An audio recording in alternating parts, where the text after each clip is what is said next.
What is up, guys? It's the Sound Alchemist, and I'm joined by Gersh1. And today, there you go.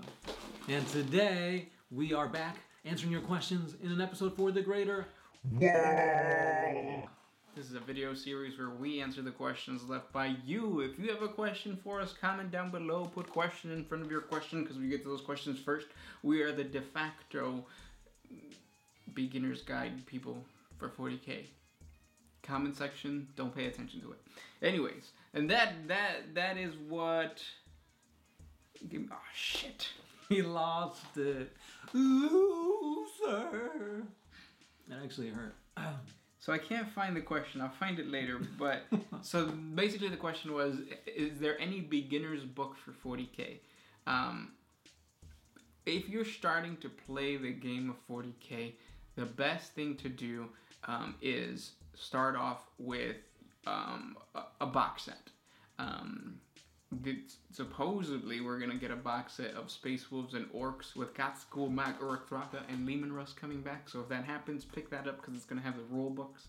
The beginner's guide, or my guide to starting 40K, is number one: learn as much as you can about every faction within 40K, the playable factions. The best way to do that is the main core rule book or the wiki page. Go to the wiki page and it already has all the factions divided for you. And then the very first paragraph of each individual article gives you a quick synopsis of what each faction is all about. And then from that, pick up a starter set or starter collection for that faction. Those starter collections, really what you're getting is you're getting a free HQ. But it's filled with things that you're going to need and you're going to end up buying for your army. You've got troops. Usually got like an elite unit somewhere in there. And that's like the bread and butter. Bread and butter. Now, the one thing I was going to say is you could always pick up the Dark Imperium box. Because you got Primaris Marines and you got the Death Guard. And depending on which one you go with, one of them actually has like a terrain and a map to play on. So if you want to get straight into the gameplay, how things work, what strategies and whatnot, you can actually get your hands on, the models, the board, and play a game, a real quick one. Yeah, and see if you like it. Now, let's say you want to get into 40K, but you don't want to play the game. You don't have anybody to play the game with. Then go to your local Borders. Is that still a thing?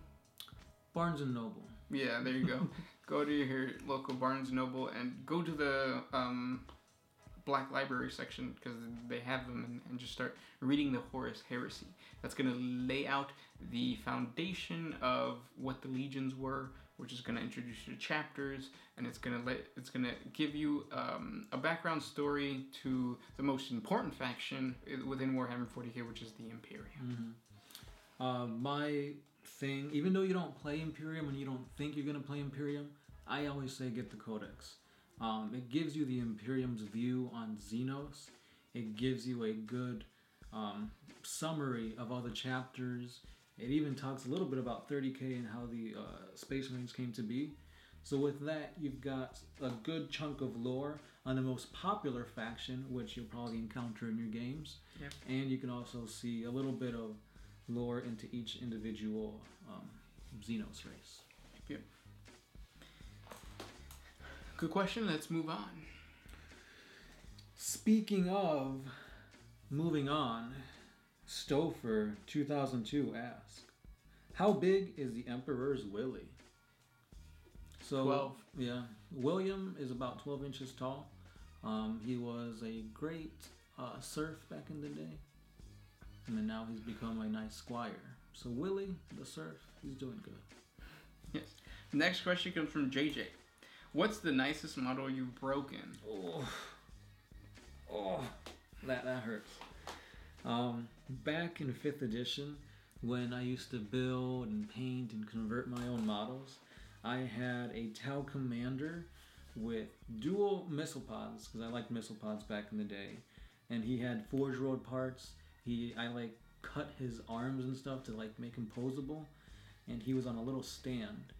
And I was done. I had just gotten finished painting him, and it was done. I was just waiting for him to dry. And as I got up from my desk, I bumped to the desk, and it fell.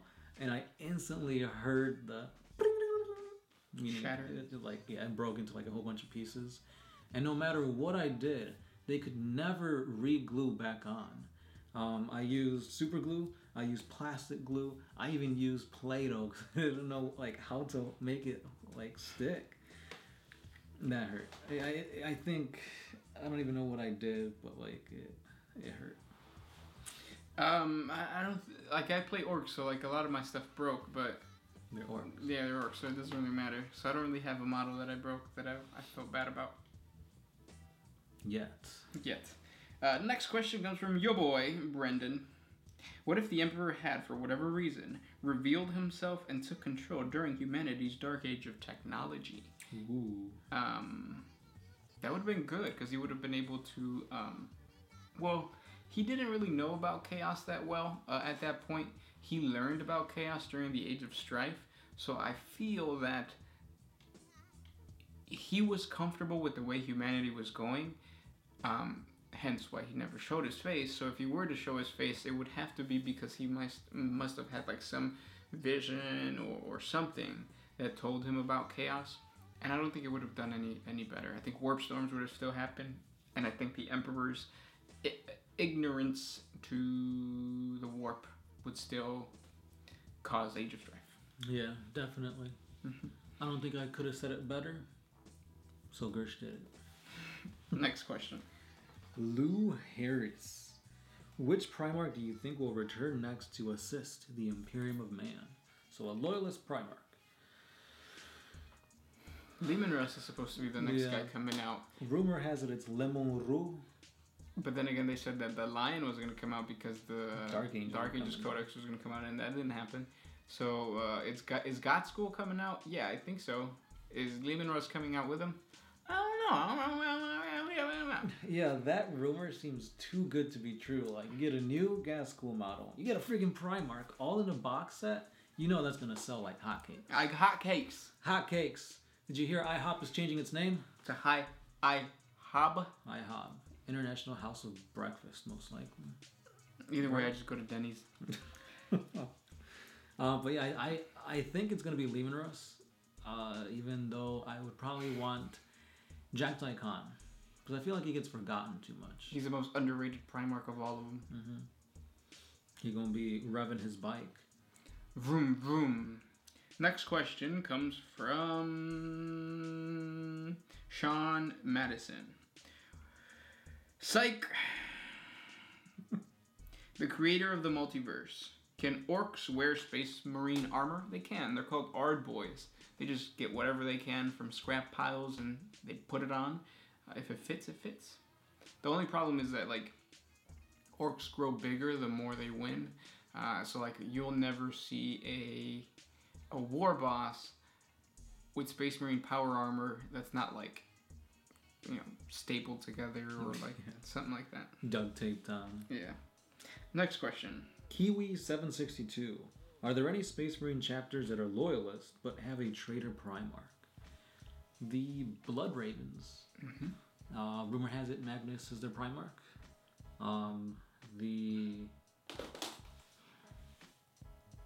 That's it, right? That we know, but there's a lot of chapters that don't know their origins that actually come from successor chapter gene stock. The reason for that is because at some point the Imperium realized that like there's not enough gene stock to create new foundings. So let's just use this other stuff and see how it goes. It's like, I don't have any Kool-Aid left, so let's just use this sugar water. Sugar water. Next question comes from Michael Howell. Can a perpetual come back to life if they are burnt to ash? Can they come back from anything they do? Can they reform from the smallest bits of living cells? It's very vague as to what a perpetual can and cannot do, but from what we've seen from when Vulcan was captured by Conrad Kurz and tortured, he's been decapitated, he's had his limbs tore off, he's been thrown into space, I'm pretty sure he's been burned alive, and on top of that, he's been like psychologically being tortured, and he's recovered from all of that. On top of this, he was able to teleport himself from the flagship of Conrad Kurz, all the way to, I believe it was his home world, or it might have been the Ultramarines, something like that. So he was able to like survive this huge leap in time and space. So he pretty much, I assume, pretty much Perpetuals can survive anything. Agreed. Next question comes from Zadus.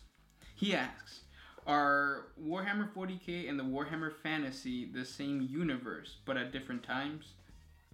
Good job, guys. And PS, or PD, pueden responder también en español.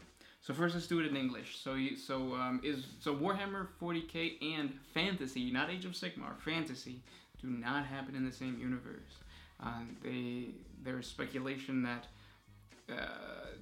there's like a warp going through the warp that has exited to another dimension, which has the 40K, or where these two things happen in two different dimensions, because the Chaos Gods are the same.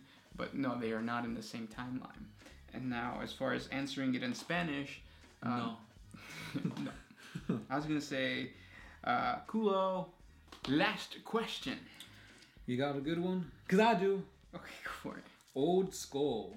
If Leman Russ had given the finger to Horus and instead retrieved Magnus and brought him before the Emperor, how differently would the Horus heresy have gone? Wait, say that again? So if Leman Russ did not listen to Horus and instead just went to bring Magnus to the Emperor, how would this have changed things? Magnus would have been a really good ally to the Imperium. I think traveling through the warp would be a little better, and perhaps, just maybe perhaps, Malcador the hero still be around because Magnus would have sat on the Golden Throne. The Emperor probably would have still died because he would have gone to try to fight Horus. And I wonder if the Emperor would have died because the Golden Throne is also a what is it called? A life-sustaining thing. Yeah, it's like life support system. Mm-hmm. So maybe they would have told Magnus, "Hey, get off the chair." He's like, "No, this is my chair." But honestly, I don't see that happening because at the time, Horus was War Master, which was almost the same authority as the Emperor telling you to do this. Yeah. So for Leman Russ, even though he's a badass, I think he'd still listen. Yeah, not much would change if Magnus would have never been done bogus like that. Done dirty. Yeah. But I mean, that's why Leman Russ, he was known as the Emperor's executioner, and they even called him like the Emperor's lapdog because he would listen to him, to the T. To the T. Teen Titans, go. And those are the questions for today. If you guys have more questions for us, comment down below because we answer all your questions. If you want us to answer questions in Spanish, do not hesitate to ask. Yeah. I mean, that's all we got. Yo soy el alcamisto de oídos. No, sonidos. Sonic the Hedgehog. And I am Gersh One. See you guys later. Bye.